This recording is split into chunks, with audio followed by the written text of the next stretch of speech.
السلام عليكم ورحمة الله وبركاته. ازيكم يا جماعة، عاملين ايه؟ النهارده يوم جديد وفيديو جديد. النهارده عندنا موضوع حلو قوي يخص كل الأعمار، بس قبل ما اتكلم وابدأ في موضوعنا النهارده عايزاكم تصلوا على الرسول عليه الصلاة والسلام، وتحطوا لايك وتشتركوا في القناة، تفعلوا زر الجرس عشان يوصلكم كل جديد، ويكون ان شاء الله القناة عند حسن ظنكم، ونتكلم في كل المواضيع اللي تخصكم. النهارده بنتكلم عن موضوع مهم جدا بالنسبة لكل الأعمار، مش سن معين هيفهم الموضوع ده. احنا عايزين نتكلم في حاجه تخصنا بالنسبه لقراراتنا، بالنسبه لشخصيتنا. اتعود يبقى تقدر تقف لحل لاي مشكله في حياتك. عشان توصل لما تقع في اي مشكله ازاي تحلها، لازم يبقى عندك قرار، لازم يبقى عندك ليك شخصيه، ليك كارير لوحدك كده، ما تقلدش حد. احنا طبعا حياتنا كلها مشاكل، حياه كلها مشاكل، كل مرحله ليها مشاكلها. عايزه الطلبه بالنسبه لسنهم هم صغيرين ازاي يعرفوا ازاي يحلوا مشاكلهم، ازاي يواجهوا الحياه. لما تقع لك مشكله اتعود ان انت تقف تحل المشكله، وعمرك ما هتعرف تحل المشكله غير لما يكون ليك شخصيه وقرار، تعرف تاخد القرار صح.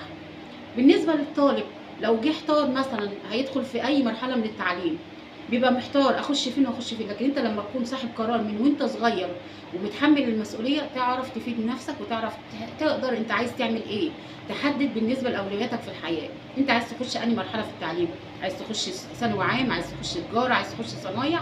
اتعود ان انت من صغرك تبقى صاحب قرار وصاحب مسؤوليه. التقليد الاعمى ملوش 60 لازمه. مش عايزه الطلبه يقلدوا بعضيهم، مش عايزه بنت تكون ند لبنت تانية. موضوع التبعيه ديت، انا بشوف بنات اليومين دول تابعين لبعض. يعني البنت ما تكونش لها شخصيه لكن بتقلد صاحبتها وتبقى تابعه ليها، بتبقى ماشيه وراها. ديت عمرها ما هتنجح وعمرها ما هتاخد قرار في حياتها، لانها ديت بتمشيها، انا هعمل كذا تروح عامله زيها حتى لو دي ناجحه. يعني لو بنت شاطره جدا وجايبه مجموع كبير ومعاها صاحبه مصاحبه، يعني يا جماعه البنات اللي بتصاحب بنات بيبقوا مثلا مستواها مش زي مستواها في التعليم في المذاكره، وتبقى تابعه ليها وملهاش شخصيه، وهي دي اللي بتمشيها بتوديها. تكون مثلا جايبه مجموع في ثانوي عام والتانيه مش هتخش ثانوي عام، تقول لها هدخل معاكي في تجاره. طب ما انت جايبه مجموع حلو ثانوي عام، دخلك ثانوي عام، ليه بتقلديها؟ ليه تابعه معاها؟ عشان ما تسيبيش صاحبتك؟ عشان ما تسيبهاش في المدرسه؟ لا غلط يا جماعه. انت ليكي شخصيه وهتنجحي وتبقي حاجه كبيره، خلاص انت ليكي صاحبه، ما تقوليش هروح معاها في كل حته. يعني دي مثلا عايزه مثلا نظام تاني، تعليم تاني، انت ليه بتمشي وراها؟ ليه انت مثلا مجموعك جايب ثانوي عام والتانيه عايزه تخش تجاره، تروحي معاها تجاره ليه؟ اه التجاره مش وحشه، بس انت جايبه ثانوي عام، فانت تكملي في طريقك، يبقى لك شخصيه، يبقى لك قرار. انت ما تقلديش حد، ما تبقيش تابعه لحد، ما تبقيش واقفه ورا حد، خليكي انت قدام على طول. بصي لمستقبلك وحاولي انت تدربي نفسك ان انت يبقى لك شخصيه. دي بالنسبه للبنات اللي هم الطلبه. بالنسبه للاولاد برضو، ان انت لازم يبقى لك قرار، تحدد انت عايز تعمل ايه. فمرحله التعليم الاساسي، انت مثلا خلصت ابتدائي داخل في اعدادي، ثانوي بقى بتختار عايز تبقى ايه، عايز تخش اي تعليم. لازم يبقى لك راي وشخصيه، ان انت بتقلد، يعني ما بتقلدش حد، تبقى بتقلد نفسك، يبقى انت شخصيه نفسك. دي بالنسبه للطلبه. نيجي للعامل او رب اسره، لو مثلا في عنده هو قاعد مثلا من الشغل في البيت ما بيشتغلش وجاله كذا عمل، انا عايزاك تبقى انت صاحب قرار، تختار العمل اللي يناسبك، ما تبقاش هتاخد وقت عبال ما تفكر وتدور. انت لما تكون واخد قرار وليك شخصيه وفاهم انت دماغك فيها ايه وشخصيتك هتدي ايه وهتنتج ايه، انت تاخد قرارك على طول وتشتغل، ما تضيعش وقت. انت تدور على الحاجه اللي انت تستفيد منها وتفيد. بالنسبه لرب الاسره، يكون مثلا تايه في عمل، اختار على طول. لما انت تدرب نفسك على القرار الصح، ان انت بتشوف ايه اللي ينفعك وايه اللي يناسبك. وانا صغيره اتعودت واتعلمت ان انا ابقى قرار نفسي وصاحبه نفسي، طبعا بعد الرجوع لاهلي. يعني انا ما كنتش مع نفسي كده، بس ربنا كان مديني موهبه ان اعرف الصح من الغلط، اني انا اعرف انا محتاجه ايه وعايزه ايه. ان شاء الله في فيديوهات كتير هتعلمنا ازاي ان احنا نمشي في حياتنا صح، من غير مثلا ما اهلنا يبقوا معانا. يعني مش لازم ابويا وامي يبقى معايا في كل خطوه في الشارع وبيقولوا لي اختار ايه واعمل ايه.